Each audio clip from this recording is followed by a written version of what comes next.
ಸೋಲಿಲ್ಲದ ಸರ್ದಾರ ಕಲಬುರಗಿ ಲೋಕಸಭಾ ಕ್ಷೇತ್ರದ ಹಾಲಿ ಸಂಸದ ಮಲ್ಲಿಕಾರ್ಜುನ ಖರ್ಗೆ ಸೋಲಿಸೋಕೆ ಬಿಜೆಪಿ ತೆಕ್ಕೆಗೆ ಮತ್ತೊಬ್ಬ ನಾಯಕ ಸೇರ್ಪಡೆ ಆಗ್ತಿದ್ದಾರೆ ಅನ್ನೋ ಅನುಮಾನ ಈಗ ವ್ಯಕ್ತವಾಗ್ತಾ ಇದೆ.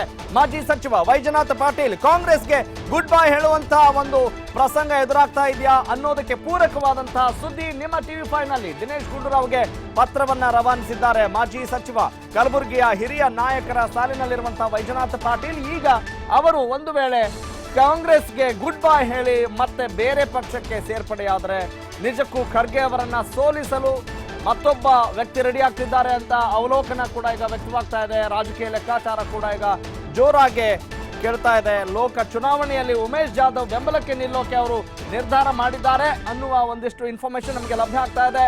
ಮಲ್ಲಿಕಾರ್ಜುನ್ ಖರ್ಗೆ ಪಡೆಗೆ ಮತ್ತೊಂದು ಶಾಕ್ ಅನ್ನೋದ್ರಲ್ಲಿ ಆಶ್ಚರ್ಯ ಇಲ್ಲ. ಕಲಬುರಗಿಯಲ್ಲಿ ಟಿವಿ5ಗೆ ಉನ್ನತ ಮೂಲಗಳ ಒಂದು ಮಾಹಿತಿ ನಮಗೆ ಸಿಕ್ಕಿದೆ.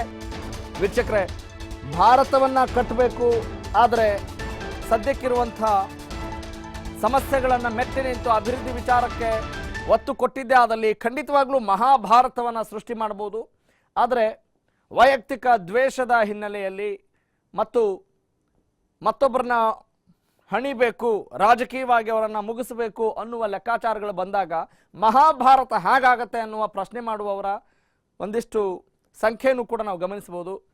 ಪ್ರೆಸೆಂಟ್ ಪಾಲಿಟಿಕ್ಸ್ಗೆ ಬಂದಾಗ ಸದ್ಯಕ್ಕೆ ಸೋಲಿಲ್ಲದ ಸರದಾರ ಅಂತ ಬಿರುದನ್ನು ಪಡೆದಿರುವಂಥ, ಈಗಾಗಲೇ ಹಣೆಪಟ್ಟಿಯನ್ನ ಹೊಂದಿರುವಂಥ ಮಲ್ಲಿಕಾರ್ಜುನ ಖರ್ಗೆಗೆ ಇದು ಯಾವ ರೀತಿ ಶಾಕ್ ಆಗುತ್ತೆ ಅನ್ನೋದನ್ನು ಕೂಡ ಕಾದು ನೋಡಬೇಕಾಗಿದೆ. ಬನ್ನಿ, ಬಗ್ಗೆ ಮತ್ತಷ್ಟು ಡೀಟೇಲ್ಸ್ ನೀಡ್ತಾರೆ ನಮ್ಮ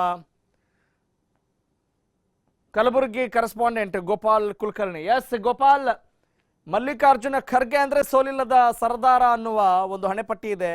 ಆದ್ರೆ ಯಾಕೋ ಆ ಬಿರುದನ್ನು ಉಲ್ಟಾ ಮಾಡೋಕೆ ಎದುರಾಳಿ ಪಾಳ್ಯಕ್ಕೆ ಜಾಸ್ತಿ ಜನ ಹೋಗ್ತಾ ಇದ್ದಾರೆ. ಕೈ ಬಲ ಕಡಿಮೆ ಆಗ್ತಾ ಇದೆ ಅಂತ ಅನ್ಸತ್ತಾ?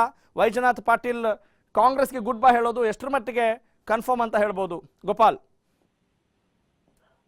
ರಾಘವ್, ಏನು ಕಲಬುರಗಿ ಲೋಕಸಭಾ ಕ್ಷೇತ್ರ ಇಡೀ ರಾಜ್ಯ ಅಲ್ಲ, ಇಡೀ ದೇಶದಾದ್ಯಂತ ಗಮನ ಸೆಳೀತಾ ಇದೆ. ಕಾರಣ ಏನಂತಂದ್ರೆ ಸೋಲಿಲ್ಲದ ಸರ್ದಾರ ಮಲ್ಲಿಕಾರ್ಜುನ್ ಖರ್ಗೆ ಕಂಟೆಸ್ಟ್ ಮಾಡ್ತಾ ಇರೋದು. ಮಲ್ಲಿಕಾರ್ಜುನ್ ಖರ್ಗೆ ತವರೂರು ಇರೋದು. ಸೊ ಸತತ 11 ಬಾರಿ ಗೆದ್ದಿರುವಂತ ಸೋಲಿಲ್ಲದ ಸರ್ದಾರನಿಗೆ ಈ ಬಾರಿ ಅಂದ್ರೆ 12ನೇ ಬಾರಿಗೆ ಲೋಕಸಭಾ ಚುನಾವಣೆಯಲ್ಲಿ ಗೆಲ್ಲಲಿಕ್ಕೆ ಅವರು ಒಂದ್ ಕಡೆ ಎಲ್ಲ ಪ್ರಯತ್ನಗಳನ್ನ ಮಾಡ್ತಾ ಇದ್ದಾರೆ. ಆದ್ರೆ ಎದುರಾಳಿ ಬಿಜೆಪಿ ಮಾತ್ರ ದಿನದಿಂದ ದಿನಕ್ಕೆ ತನ್ನ ಪಡೆಯನ್ನ ಹೆಚ್ಚಿಗೆ ಮಾಡ್ಕೊಳ್ತಾ ಇದೆ. ಈಗಾಗಲೇ ಸಾಲುಗಟ್ಲೆ ಕಲಬುರಗಿಯ ಹಿರಿಯ ನಾಯಕರು ಅಂದ್ರೆ ಬಾಬುರಾವ್ ಚಿಂಚನ್ಸೂರ್, ಮಾಲಿಕಯ್ಯ ಗುತ್ತೇದಾರ್, ಸೊ ಉಮೇಶ್ ಜಾಧವ್, ಹೀಗೆ ಈ ಘಟಾನುಘಟಿ ನಾಯಕರುಗಳ ಒಂದ್ರ ಕಡೆ ಕಾಂಗ್ರೆಸ್ಗೆ ಬಿಟ್ಟು ಬಿಜೆಪಿ ಸೇರ್ಪಡೆ ಆಗ್ತಾ ಇದ್ದಾರೆ. ಇದೀಗ ಮತ್ತೆ ಮಲ್ಲಿಕಾರ್ಜುನ್ ಖರ್ಗೆ ಅವರ ಒಂದು ಪಡೆಗೆ ಬಿಗ್ ಶಾಕ್ ದೊರೆತಂತಾಗಿದೆ. ಕಾರಣ ಏನಂತಂದ್ರೆ ಕಲಬುರಗಿ ಹಿರಿಯ ನಾಯಕರು ಜೊತೆಗೆ ಅಂದ್ರೆ ಕಾಂಗ್ರೆಸ್ನ ಮಾಜಿ ಸಚಿವರಾದಂತ ವೈಜನಾಥ್ ಪಾಟೀಲ್ ಇದೀಗ ಕಾಂಗ್ರೆಸ್ಗೆ ಗುಡ್ ಬೈ ಹೇಳಿದ್ದಾರೆ. ಅವರ ಪ್ರಮುಖ ಅಜೆಂಡಾ ಏನಂತ ಹೇಳಿದ್ರೆ ಉಮೇಶ್ ಜಾಧವ್ ಅವರ ಜೊತೆ ನಿಂತು ಗೋಪಾಲ್, ಈಗ ಕಾಂಗ್ರೆಸ್ ಮೇಲೆ ಅಥವಾ ಮಲ್ಲಿಕಾರ್ಜುನ್ ಖರ್ಗೆ ಅವರ ಮೇಲೆ ಅಂತ ಅಸಮಾಧಾನ ಆದ್ರೂ ಏನು ವೈಜನಾಥ್ ಪಾಟೀಲ್ ಇಂಥ ಒಂದು ನಿರ್ಧಾರ ಕೈಗೊಳ್ಳೋದಾದ್ರೆ? ವೈಜನಾಥ್ ಪಾಟೀಲ್ ಅವರ ಪ್ರಮುಖ ಏನು ಅವರಿಗೆ ಬೇಸರ ತಂದಂತ ವಿಷಯ ಏನಂದ್ರೆ ಆ ಆರ್ಟಿಕಲ್ 371ಗಾಗಿ ಅವರು ಹಲವಾರು ವರ್ಷಗಳ ಕಾಲ ಏನು ಹೋರಾಟ ಮಾಡಿದ್ರು. ಆ ಹೋರಾಟದ ಫಲವಾಗಿ ಜಾರಿಗೆ ಬಂದಿದೆ 371 ಕಲಂ. ಆದ್ರೆ ಅದನ್ನ ಅನುಷ್ಠಾನ ಮಾಡಿಕೊಡುವಲ್ಲಿ ಖರ್ಗೆ ಅವರು ವಿಫಲರಾಗಿದ್ದಾರೆ. ಸೊ ಹಾಗಾಗಿ ಏನಂದ್ರೆ ಎಷ್ಟೋ ಮನವಿಗಳು ಸಲ್ಲಿಸಿದ್ರು ಕೂಡ ಅನುಷ್ಠಾನ ಸರಿಯಾಗಿ ಆಗ್ತಾ ಇಲ್ಲ. ಅದಕ್ಕೆ ಇವರು ಯಾವುದೇ ರೀತಿಯಿಂದ ಸಪೋರ್ಟ್ ಮಾಡ್ತಾ ಇಲ್ಲ. ಜೊತೆಗೆ ತಮ್ಮ ಕೆಲಸ ಕಾರ್ಯಗಳು ಕೂಡ ಯಾವುದೇ ರೀತಿಯಿಂದ ಇವರು ಕೈ ಜೋಡಿಸ್ತಾ ಇಲ್ಲ ಅನ್ನೋದು ಬೇಸರ ಹಿರಿಯ ನಾಯಕ Vaijanath Patil. Okay, got it. Thank you Gopal, ಧನ್ಯವಾದ ತಮ್ಮೆಲ್ಲ ಮಾಹಿತಿಗಾಗಿ.